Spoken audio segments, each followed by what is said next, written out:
একটা কথা কি জানো তো, নতুন নতুন না সবকিছুই অনেক সুন্দর মনে হতে শুরু করে। মনে হয় yes, this is the real happiness.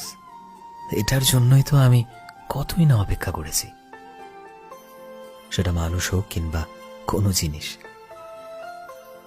কিন্তু জানো, ভালোবাসা তো সেটাই যেটা পুরনো হলেও মনে হবে ঠিক যেন নতুনের মতো, যেন রোজ দিনই রোজ ডে। আমার কাছে ভালোবাসার সংজ্ঞা কখনোই আজকালকার জেনারেশনের কাপলদের মতো নয়। দুজনে ম্যাচিং ড্রেস পরে ঘুরে বেড়ানো কিংবা দামি কোনো রেস্তোরাঁয় মডার্ন এনভায়রনমেন্টে একটা লোক দেখানো সময় কাটানো।